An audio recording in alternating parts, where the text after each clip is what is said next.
Joe Budden sends Ish and Flip home for the Clipse interview. I cleared some of the room for this. Friend in the face.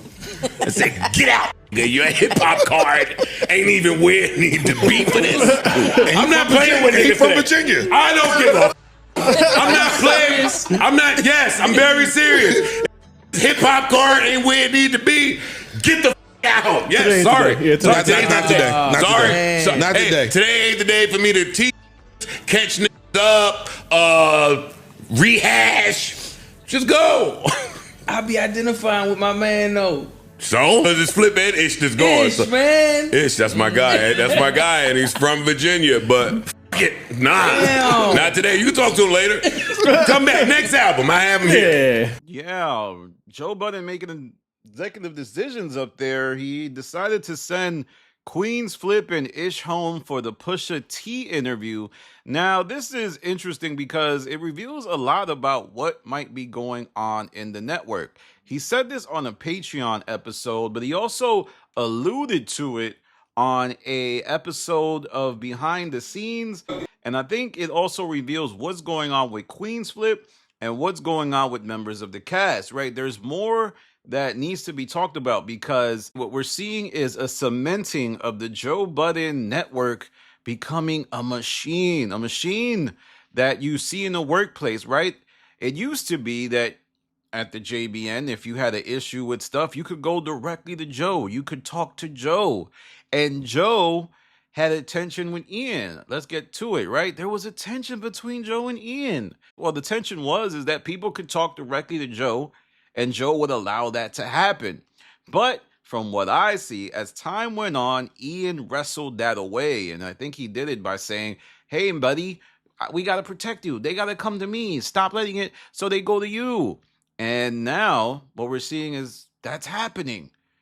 You can no longer talk to Joe directly like you used to be able to. Remember, this was the legacy of the Rory and Mal era, where Rory and Mal and Joe would talk about the business, talk about the expenses. Joe would make decisions about who should be paid what. And that was a terrible mistake by Joe, only for his pockets. Now, I know a lot of you think I'm going to be pro Joe all the time now, but not really. It was a terrible mistake. And while it was the good mistake to do in terms of good faith for people you built a brand with that were your friends, business-wise, probably cost Joe millions, as you saw with the Patreon numbers being revealed to be 900,000 per month. That's probably why he was so happy to get rid of Rory and Mal, because the profit sharing would have went crazy in that type of setup. But anyway, back to what I was talking about in the tension between Ian and Joe. Now, like I said, this wasn't big tension. It was just an idea behind the formalization of a network. Joe could no longer be confiding in his friends about how much they should get paid. And you saw the biggest habitual line stepper of this was Flip. Flip would often circumvent Ian and talk directly to Joe. I didn't like the conversation that I had with the business partner of yours, nigga. So not yours anymore. No, of yours. But at one point it was yours. I don't give a. When you that's true. And you have developed a relationship with this person outside of Joseph Anthony and Budden I realized or any of my companies or businesses. Once you that's a fact. Did that. We're going to be accountable. I am accountable for that, but then when you trusted someone to have your best interest at heart at all times. True. And now what you're seeing is Flip is being marginalized by the machine. See, Flip's old manipulation tactics of skirting around Ian are no longer working because the machine speaks for itself, right? At your job, you can't talk directly to the CEO. The manager is going to get at you before that ever happens. And if you're the manager, the CEO's assistant manager is going to get at you before that even happens. So you got to think twice before even bringing stuff up to the CEO.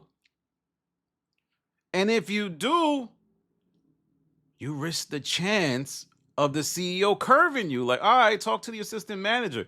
See, Flip used to have a direct line to Joe. he would use that, yo, I'm from the streets, yo, that's my man's, yo, and that's no longer happening, to the point where Joe can now tell Ish and Flip, go home for this Clipse interview. And they have to think twice about bringing it to Joe. Like, oh, what do you mean by that? Oh, what do you mean?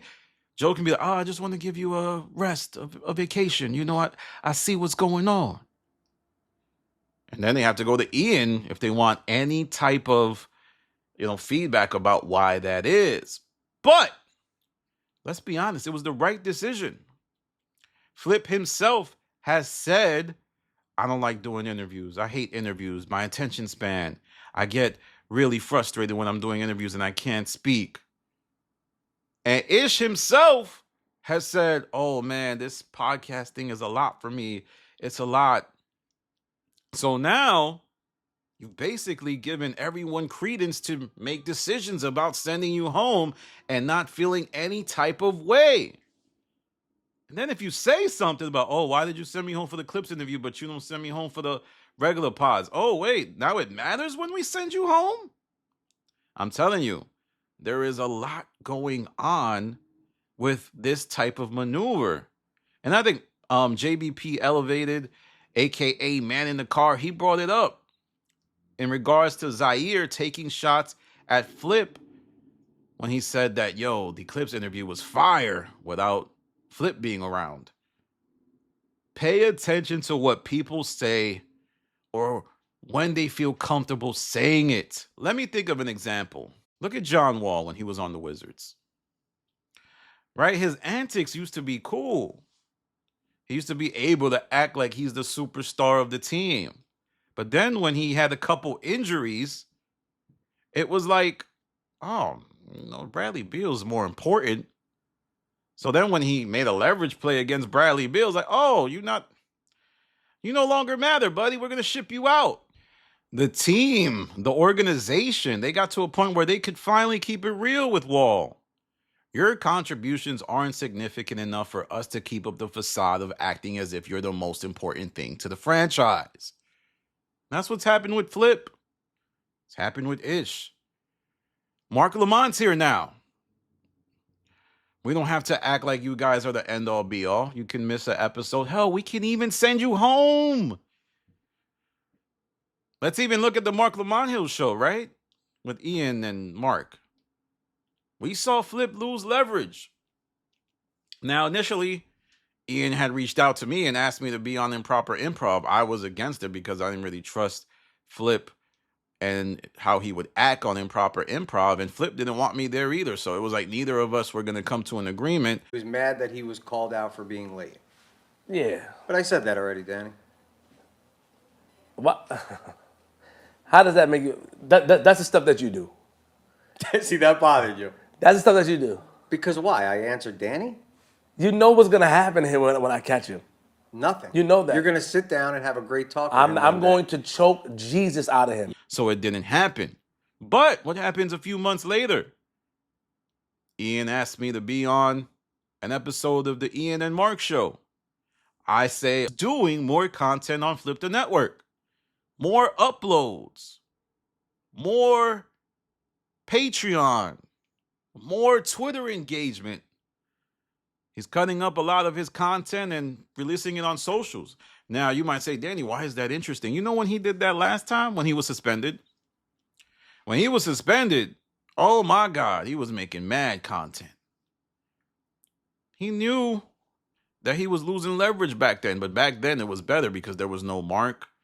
It was really him carrying the show in terms of attention. He was the one bringing attention to the show, but that's no longer the case.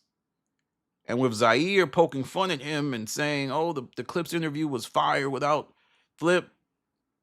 It's true, it was fire without Flip. There's nothing wrong with that.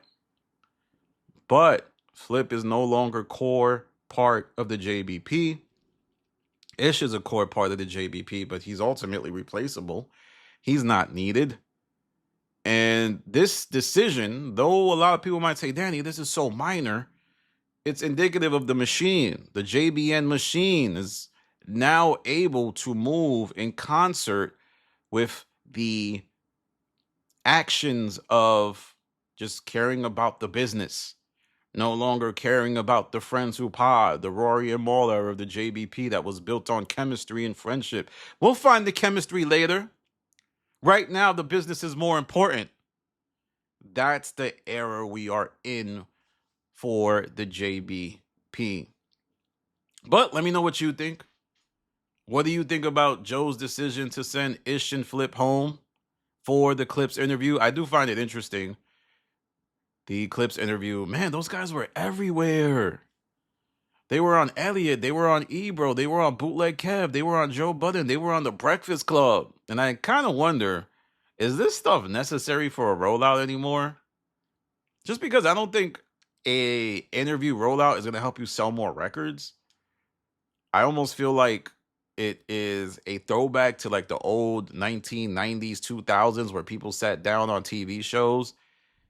So another thing that was interesting was Joe was pretending like he listened to the whole album of the Clipse, and he didn't. He listened to like 3 songs, and he kept talking about the 3 songs. Someone pointed that out to me. Steven, a Petroni, pointed that out, and I found that very, very fascinating. Like Joe was just, I think I gotta keep it real. Clipse is signed to Rock Nation, right? This is their pioneering deal for the Rock Nation brand. And they have an invested legacy. Like their legacy is kind of writing as far as a label. I think they're gonna be a label one day, I presume. They want the Clipse to succeed. And Jay-Z is really close with all these guys. Joe and the Breakfast Club and all of these folks. And I feel like he has the cachet to just press a button and everybody go there. And that's why you saw them on like 7 shows.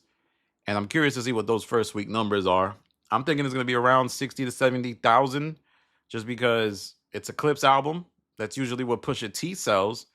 And they don't really have a big hit that's driving streams and buys to the album. But let me know what you think. I think the album was actually good. I give it a B minus B. I don't think it was like super elite. I mean, it's not Hell Hath No Fury. And, you know, this is still, I think Malice was amazing. I think Pharrell's production was good, but it still felt like it was missing a little something. I don't think Pharrell's production was in line with what I heard throughout my life, like the early 2000s, mid 2000s. But let me know what you think about it.